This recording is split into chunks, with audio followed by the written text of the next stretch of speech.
Good day, everyone. I am Dr. Norman B. Alfonso, and I will be serving as your reviewer for the subject Rizal and Other Heroes under GenED. It is my heartfelt desire that this review activity will greatly help you in your preparation for your licensure examination for professional teachers.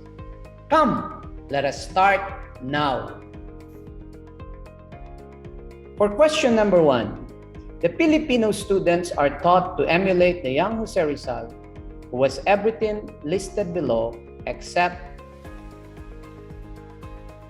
A. Motivated, B. Loner, C. Very observant, D. Reflective.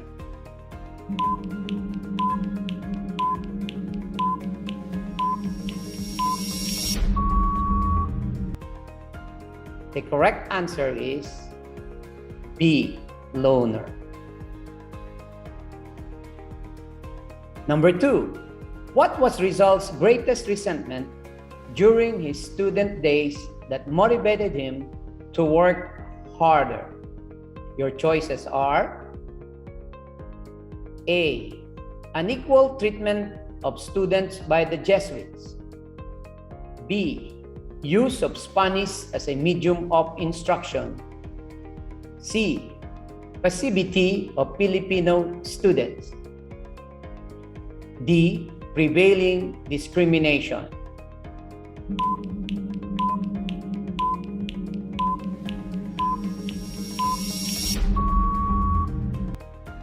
The correct answer is D. Prevailing discrimination.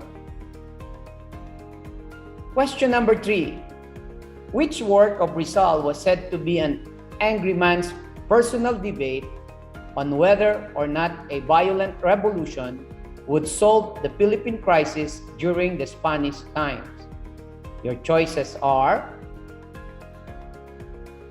A. Junto al Pasig, B. Noli Me Tangere, C. A la Juventud Filipina, D. El Filibusterismo.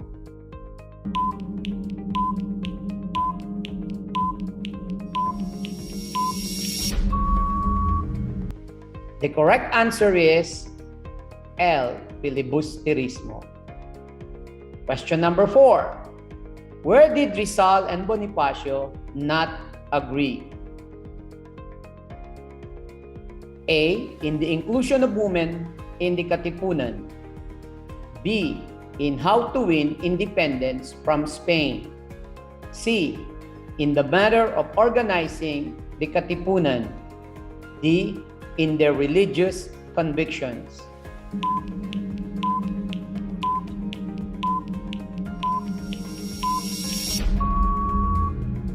The correct answer is in how to win independence from Spain. That is letter B. Question number 5.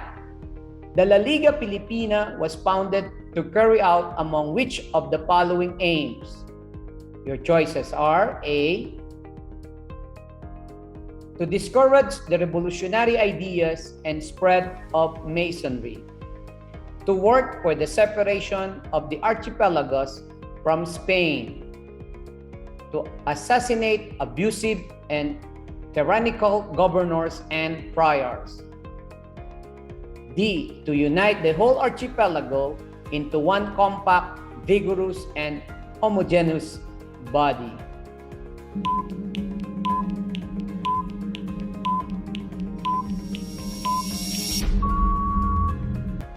The correct answer is D.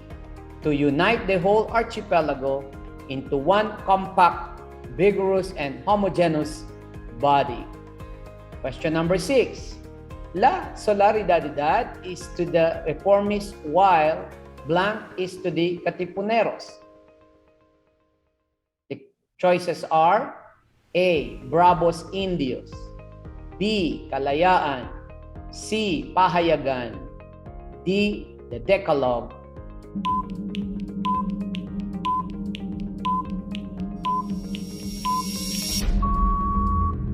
And the correct answer is, goodness of your choice, B. Kalayaan. Number 7. To whom did Rizal dedicate his first novel, Noli Me Tangere? Your choices are A. To his mother, B. To the Spaniards, C. To the fatherland, D. Gombursa.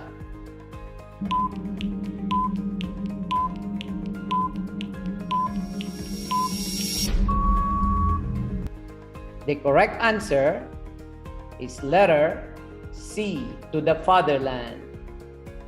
Number 8. During a classroom lesson, the social studies teacher asked why, despite more than 300 years of Spanish rule, the majority of Filipinos could not speak Spanish. What could be a possible reason for this? The choices are A. Spanish as an official language was opposed by Filipinos. B. The Filipinos in general were not interested to learn Spanish. C. Spain outlawed the teaching and learning of Spanish by Filipinos. D. The Spaniards did not propagate the Spanish language.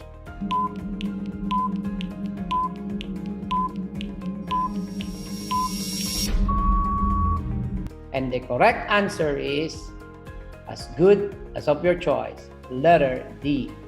The Spaniards did not propagate the Spanish language. During much of the Spanish occupation, how were the natives of the Philippines called? A. Principalia, B. Indios, C. Insulares, D. Peninsulares.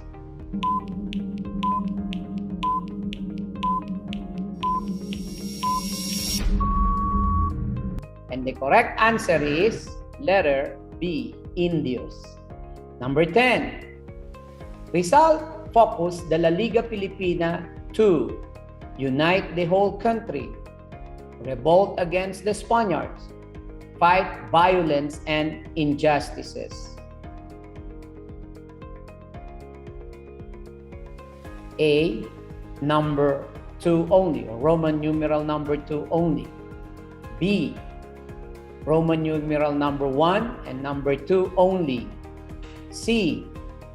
Roman numeral number 2 and number 3 only. D. Roman numeral number 1 and number 3 only.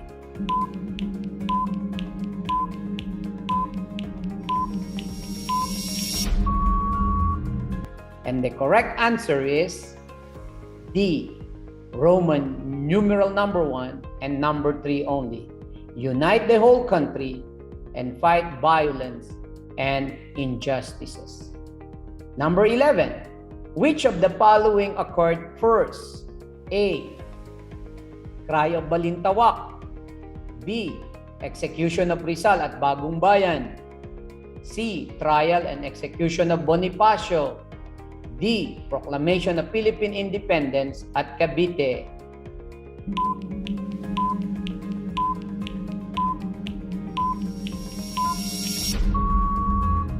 And the correct answer is A. Cry of Balintawak. Number 12. Who was known as the Lakambini of the Katipunan? Your choices are A. Trinidad Rizal, B. Melchora Aquino, C. Gregoria de Jesus, D. Delfina Herbosa.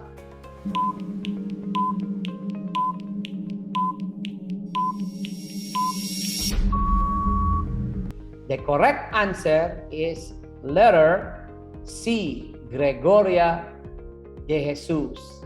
Number 13. Who was the boy general that tried to delay American advances by making a last stand at Pasong Tirad? A. Antonio Luna, B. Juan Luna, C. Gregorio del Pilar, D. Macario Sakay.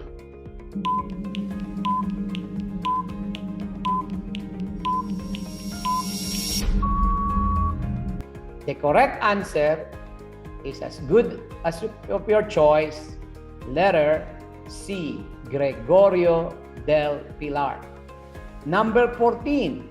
For which are the Filipinos thankful for Julian Felipe? A. The tune of the national anthem. B. The making of the national flag. C. The lyrics of the national anthem. D. The draft of the Malolos Constitution.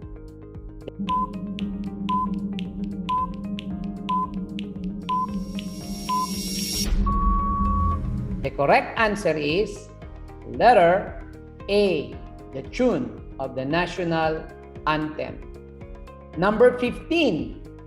Who was the great Filipino reformist known for his work, Fray Botod, which exposed the ignorance, abuses, and immorality of a certain friar? Your choices are A. Apolinario Mabini, B. Emilio Jacinto, C. Graciano Lopez Jaina, D. Marcelo H. del Pilar.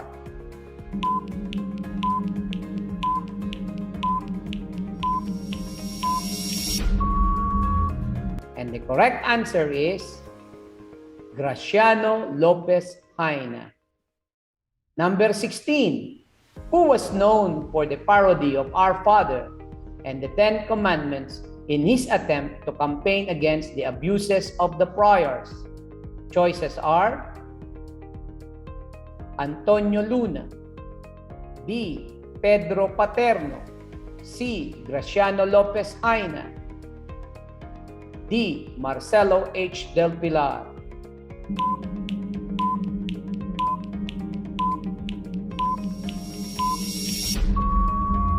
And the correct answer is letter D. Marcelo H.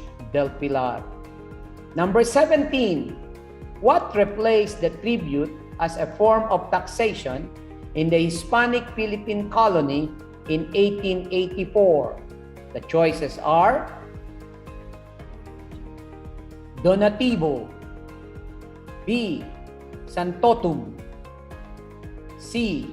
Diezmos prediales, D. Cédula personal.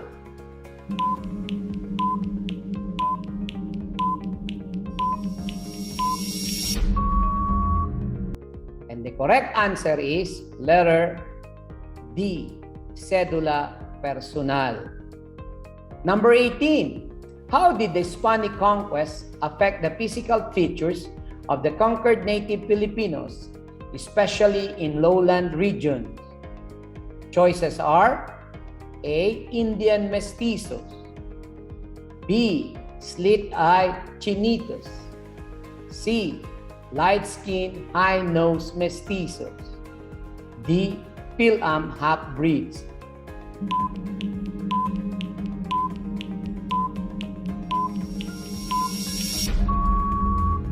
The correct answer is letter C. Light-skinned, high-nosed mestizo. Number 19. In whose paintings was slavery in the Philippines during the Spanish period clearly depicted? Choices are A. Antonio Luna, B. Felix Hidalgo, C. Juan Luna, D. Jose Rizal.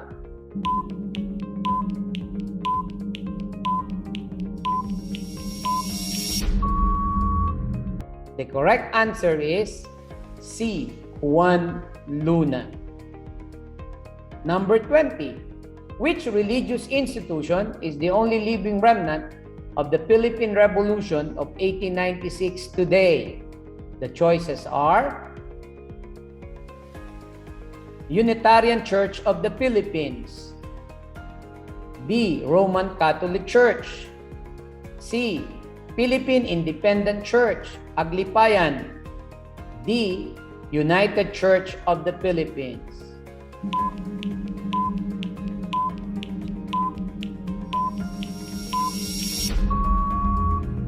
And the correct answer is C. Philippine Independent Church, Aglipayan. 21. Who was the second editor of La Solidaridad with the pen name Dolores Manapat? The choices are Graciano Lopez Jaina, B. Jose Rizal, C. Marcelo H. Del Pilar, D. Mariano Ponce.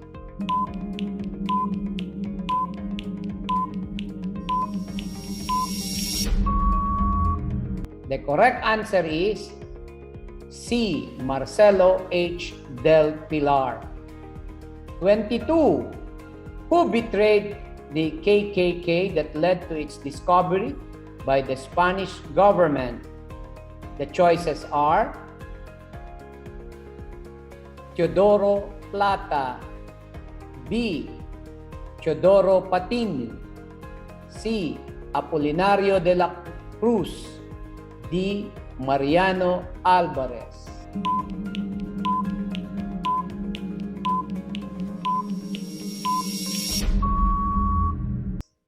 The correct answer is A. Teodoro Plata.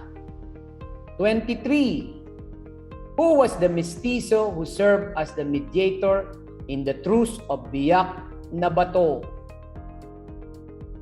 Choices are Primo de Rivera, B. Pedro Paterno, C. Ramon Blanco, D. La Madrid.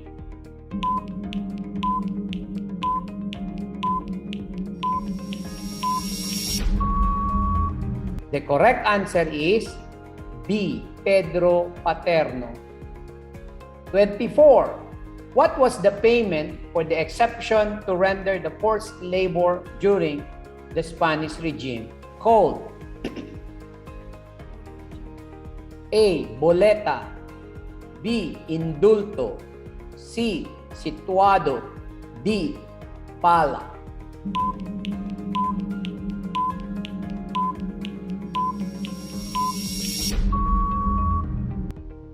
The correct answer is D. Pala. 25. Where was Jose Rizal buried after his execution at Bagong Bayan on December 30, 1896? Choices are A. Libingan ng mga bayani, B. Calamba, Laguna, C. Port Santiago, D. Sementeryo ng Paco.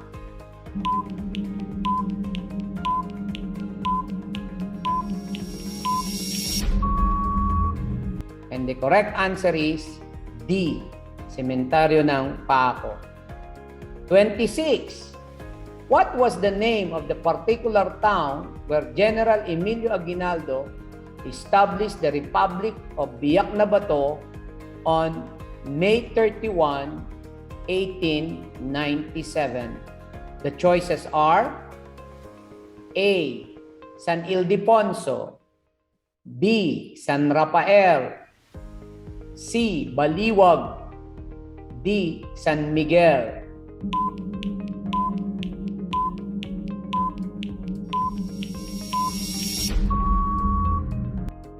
The correct answer is as good of your choice, letter D. San Miguel. 27. Who was the famous artist who made the illustrations for Rizal's Noli Me Tangere under the pen name Juan Bulan? Who was he? Choices are Fernando Amorsolo, B. Ben Cab, C. Juan Luna, D. Felix Hidalgo.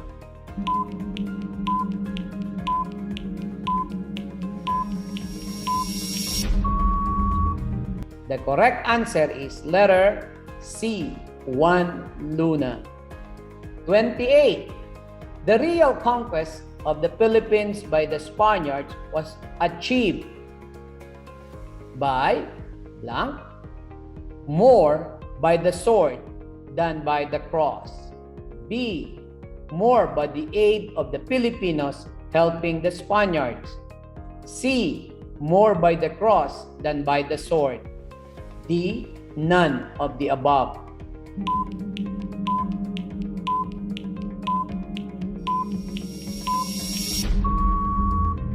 The correct answer is letter C. More by the cross than by the sword. 29. The propaganda wanted reforms for the Philippines, which means A. They want to claim independence. B. They want to oust the Spaniards. C. They want to make Filipinos more active in government. D. They fought for the American annexation.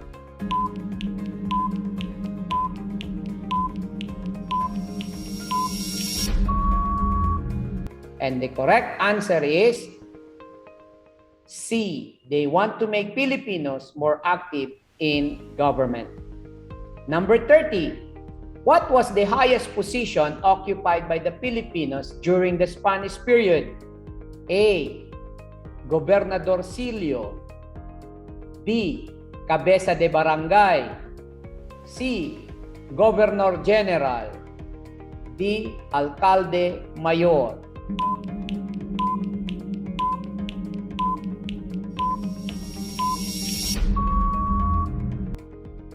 And the correct answer is letter B, Cabeza de Barangay. 31. How many ships arrived at the Philippines from Mexico during the Galleon Trade? The choices are A. 2, B. 3, C. 1, D. 5.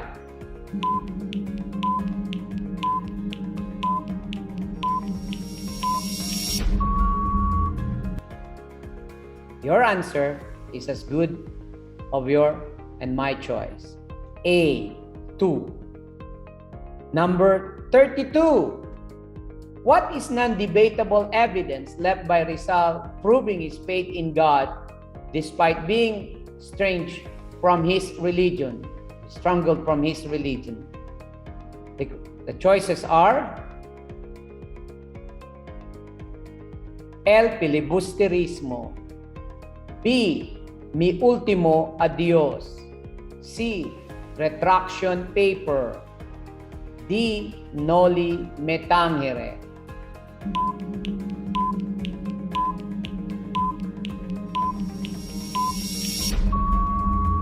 And the correct answer is letter C. Retraction paper. Number 33. What was the signal of the Philippine Rebellion against Spain? What was the signal of the Philippine Rebellion against Spain? The choices are Pact of Biak-na-Bato, Battle of San Juan del Monte, C. La Liga Filipina, D. Cry of Pugad Lawin.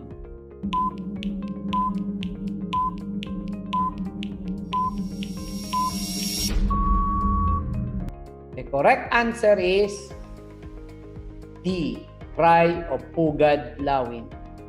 34. Who were the rich landowners during the Spanish era? Who were the rich landowners during the Spanish era?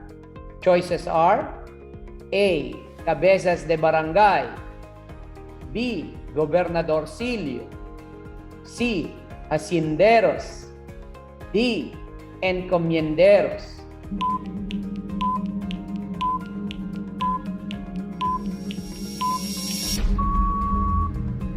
The correct answer is C. Hacienderos.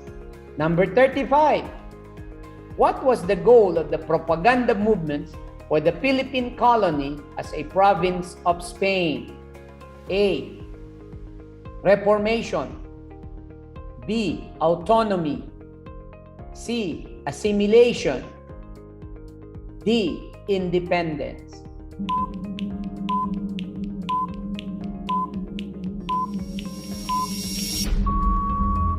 And the correct answer is Reformation. A. Number 36. What message was taken from Rizal's La Indulgencia del Filipino?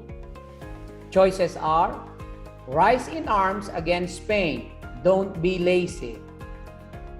The rich natural resources and favorable climate encourage the Filipino get by mentality. C. The Filipino lack of unity will penalize them. D. Study well. This is the only way to go up.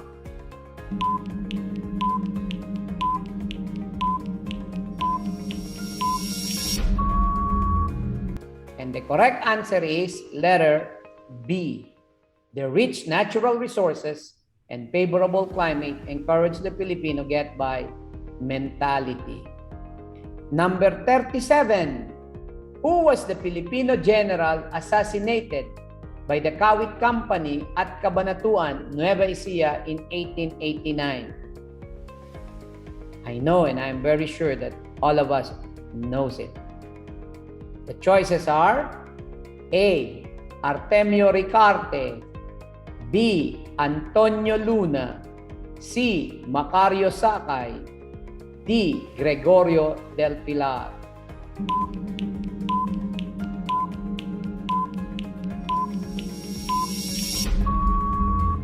And the correct answer is B.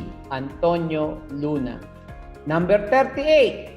Who made the popular Filipino bamboo organ? Choices are: Panday Pira, B. Diego Lera, C. Father Valderrama, D. Hernando Pule.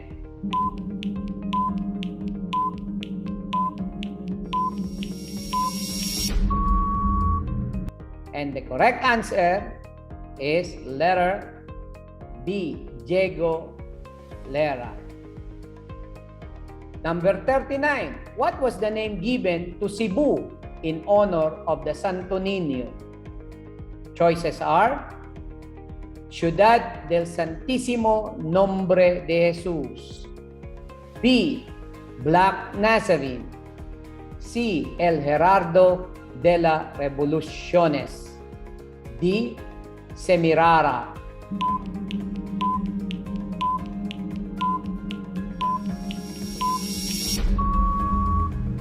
And the correct answer is letter A. Ciudad del Santísimo Nombre de Jesús.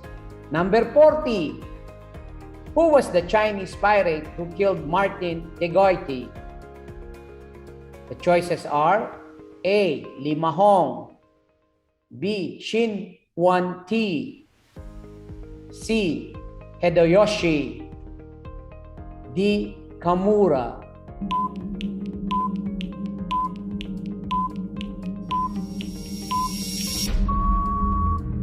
And the correct answer is letter A. Limahong.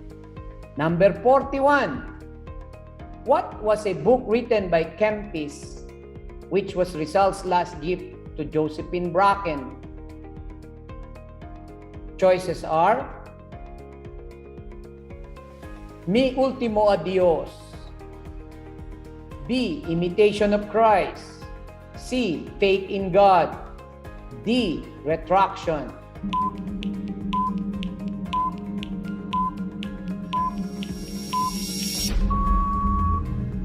And the correct answer is B. Imitation of Christ. 41. Who was the Governor General who approved Rizal's application as a volunteer physician to Cuba? The choices are: A. Polavieja, B. Blanco, C.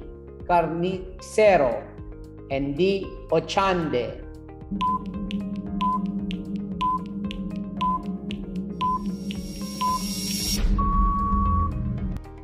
The correct answer is B. Blanco. 43. What was an anti-clerical novel of Eugene Sue which provided Rizal a model for his Noli Me Tangere? The choices are: A. The Wandering Jew, B. Uncle Tom's Cabin. C. Spolarium. D. Costumbres.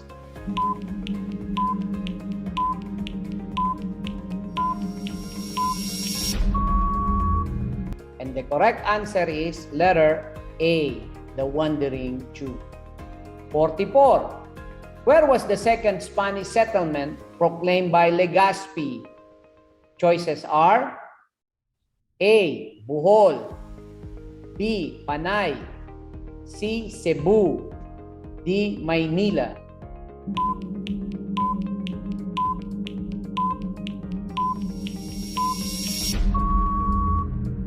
The correct answer is B. Panay. Number 45. What was the earliest banking institution and at the same time a charitable institution?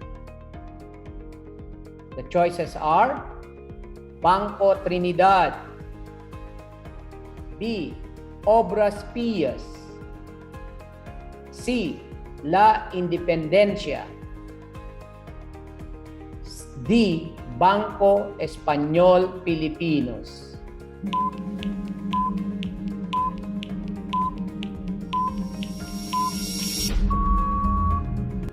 And the correct answer is B. Obras Pias. Number 46. Who was the Spanish Governor General who ordered the deportation of Dr. Jose Rizal to Dapitan?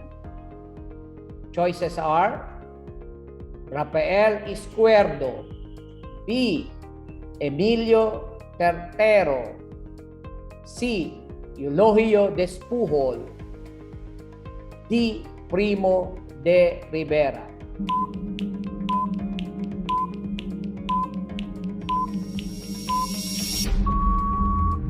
And the correct answer is letter C. Eulogio Despujol. Number 46. What was a college song for Rizal's young pupils in Dapitan? What was a college song for Rizal's young pupils in Dapitan? Choices are Hymn to Talisay, B. My Retreat, C. A. La Nacion, D. Sa Mga Kababayan.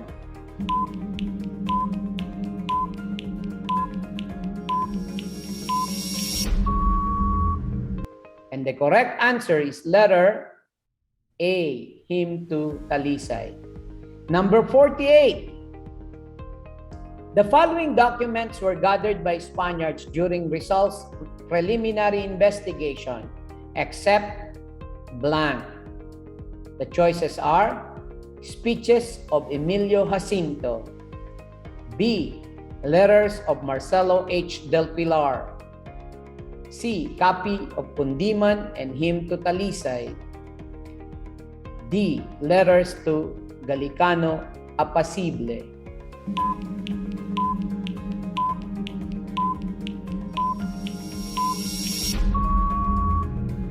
And the correct answer is letter D. Letters to Isiano Apacible.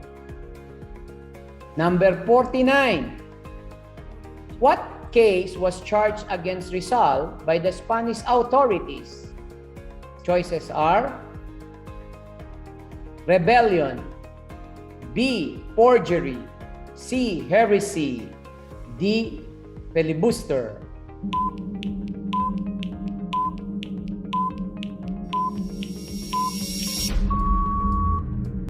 And the correct answer is obvious, A. Rebellion. Number 50. Which of the following best describe the weakness of the early Filipino revolt and is an important explanation of their failure? Choices are A. Due to the lack of unity and leadership, the revolts failed to sensitize the people to a new spectrum of common identities and purposes. B. The rulers enjoy advantages such as superior weapons, a well-trained military organization, and better military strategy. C. The Spanish authorities and potent support from the clergy whom the Filipinos obeyed either out of respect or out of fear. Letter D. The revolts were limited in scope and could claim only regional backing.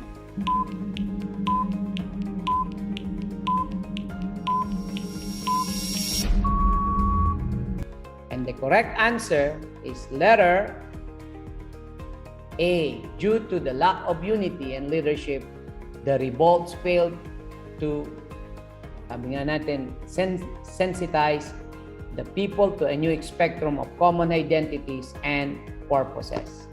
Now, in this particular review, I have added 10 additional questions to help you.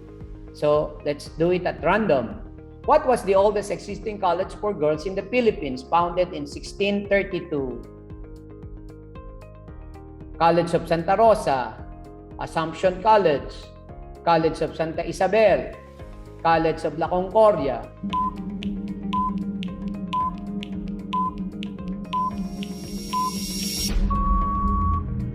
The correct answer is A, College of Santa Rosa.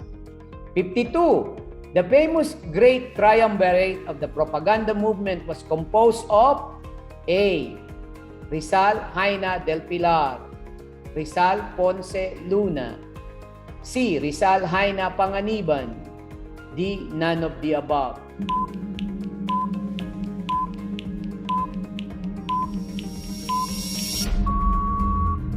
The correct answer is A, Rizal, Jaina del Pilar.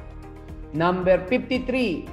Where was the first Holy Mass held on March 31, 1521?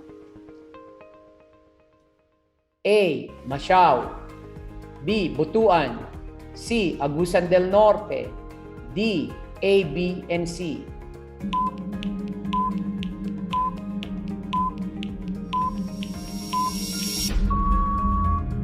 The correct answer is D, A, B, and C. Who was the father of the Filipino painters? A, Juan Luna, B, Fernando Amorsolo, C, Zenon Rivera, D, Damian Domingo.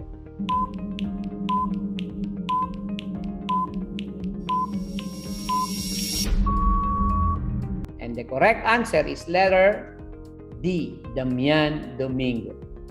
Number 55. Who served as the last Governor General of the Philippines during the Spanish period? Choices are A, Legazpi, B, Diego de los Rios, C, Narciso Claveria, D, Martin de Goiti.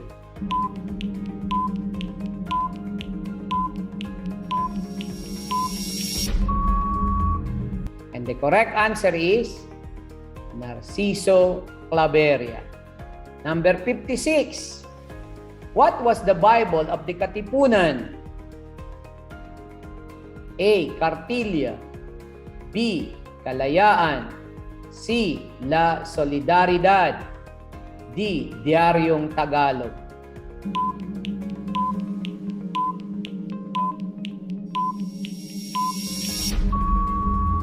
The correct answer is Cartilla. Number 57. Who was the founder of the Confradia de San Jose? Choices are Jose de la Cruz, B, Dagohoy, C, Magalat, D, Bangkao.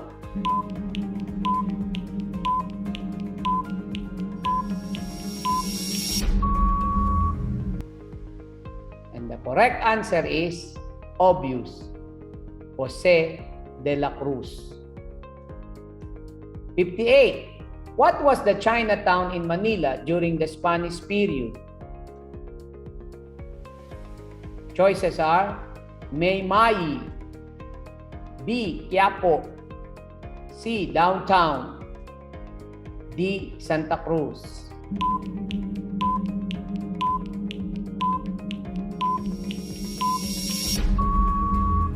The correct answer is letter D, Santa Cruz.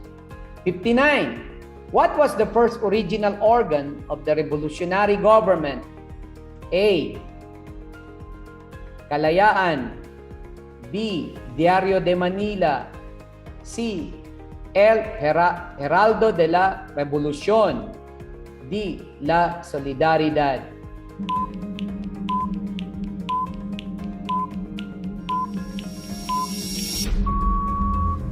The correct answer is A. Kalayaan. The last number, 60. Carmen Guerrero Nakpil described the aliping namamahay as A. Serf. B. A higher degree of slave. C. A commoner. D. A property owner.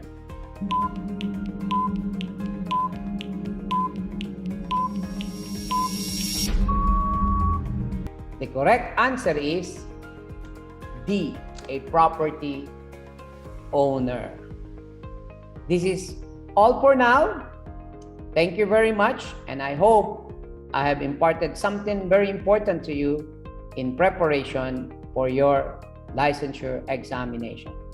God bless you and good day.